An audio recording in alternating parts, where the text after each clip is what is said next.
Hey Borderlands fans, and welcome back to another Borderlands 3 builds video. Today we are talking about Moze, the gunner, and working on a fire build. Now fire might not be your thing, and I know fire is not going to be good against everything, but if we are overkilling everything with fire, then we should be fine, right? I don't know. But we will be testing this build upon the release of Borderlands 3, so go ahead and give this video a like and subscribe if you want to be around when that happens. Additionally, if you want to fiddle around with these skill trees for yourself, I'm going to include a link in the description down below. Now, let's get started. Today we are going to be in the Shield of Retribution tree for a short moment. 5 points in Selfless Vengeance is going to allow us to do a little bit of incendiary damage on all of our weapons. We are going to lose a small portion of our health for this to take effect, but it's also going to be shared with each of our allies. We are going to be using Iron Bear quite a bit in this build, so we're also going to pick up the Security Bear skill while we're here in Tier 1. We're then going to move down to the Drowning in Brass skill. Taking 5 points in this kill skill is going to give us a stacking effect.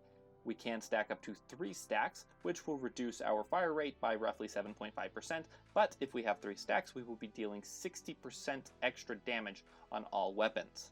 And from here, we're going to move down to the Experimental Munition skill. This is going to allow us to deal incendiary damage anytime that we score a critical hit. From here, we're going to move over to the Demolition Woman tree, a favorite tree of a favorite viewer. The first skill that we're going to pick up today is Fire in the Skag Den. Now, anytime we deal splash damage, we're also going to deal a little bit of incendiary damage. This is really nice because a Vladoff shock weapon or Vladoff corrosive weapon can now do 2 elemental damage types, as I know that they will be dealing splash damage. Same goes for Torg weapons or TDR weapons for that matter. Again, as I said, we're going to be an Iron Bear a lot in this build, so we're going to pick up the Deadline skill, taking 3 points to give us as much fuel as possible. Additionally, when we kill an enemy while in Iron Bear, we're going to gain a little bit of fuel. While this does have diminishing returns, it's going to allow us to use a lot of Iron Bear. Speaking of using a lot of Iron Bear, we're going to pick up the kill skill Grizzled, which is going to allow us to reduce the action skill cooldown time each time that we get a kill. From here, we're going to move down to Stainless Steel Bear, grabbing 5 points, allowing us to increase the armor and fuel of Iron Bear. And because we love Iron Bear so much, we're going to pick up the Auto Bear skill, allowing the bear to stay around for 15 seconds after we're done using him.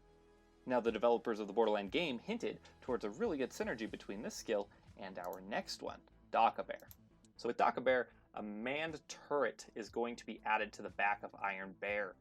This could be used for allies in co-op mode, or it could be used for us. For those 15 seconds after we get out of Iron Bear, we can always hop right back into the back, stand atop him, and fire rounds into the hordes of enemies that approach. But before we forget that this is a fire build, we're going to move over to the Cloud of Lead skill, taking 5 points in a skill that will grant us the ability to potentially not consume ammo and do a little bit of incendiary damage on these 1 in every 4 shots. Then, taking the Stoke the Ember skill is going to increase Iron Bear's incendiary damage by 30%, making him a force to be reckoned with. Oh, and Moze's. Sorry, let me read that again. It increases Moze and Iron Bear's incendiary damage by 30%. Well, if we're buffing Iron Bear's incendiary damage, I think we should take the Salamander skill on both arms. The Salamander skill is going to have infinite ammo, but it does drain our fuel. That's why we focused a lot on adding fuel to our tank. From here, we're going to move back over to the Redistribution skill, which is going to grant us the ability to regenerate a little bit of ammo each time we score a critical hit. Now, this is not necessarily essential to our build or anything like it was last week, but this skill is just nice. It's going to give us 15% of our magazine back each time we score a critical hit. The next skill we're picking up is Russian Offensive, which is just a 1-point wonder that's going to allow us to sprint and shoot at the same time. Now, while we're in Tier 3, we're also going to pick up the Scorching RPM skill, which is going to grant us a 20% increase to critical hit damage and a 15% increase to fire rate. And with our last skill point, we're going to pick up the Specialist Bear. Now, Iron Bear is a specialist with this build, as he will be manning a flamethrower on each arm. But the biggest downside to this build is that we still are going to drain fuel very quickly. So what do?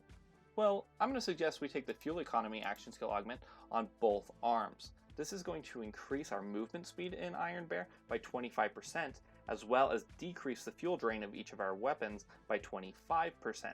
However, If we do find that the fire damage is not enough for some of the tankiest robots, we also could swap one of these augments out for chemical warfare.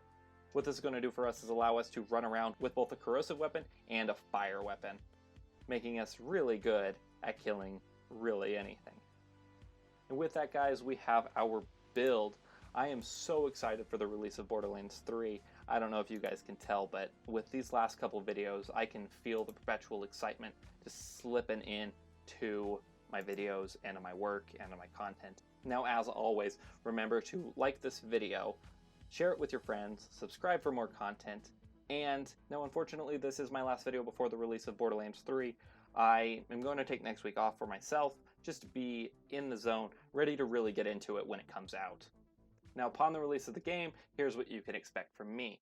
I will give you guys a content schedule where you will know when my videos are coming out and what the videos will be. We will follow that for as long as we can. I've got a new series coming. Of course, we will be testing these builds, but I kind of want to see your builds. So once the game has come out, I would like to see some submissions, perhaps, of builds that you guys have tried out, or your first playthrough builds, where we can add those into the mix of builds we're testing as a community. I really think that we can find the best builds, and with the teamwork that I'm willing to put into this, and that I hope you guys are too, we'll get there. The next thing I want to let you guys know is that I really appreciate all of the thoughts you guys leave down below, but for now, I'll see you guys when Borderlands is out.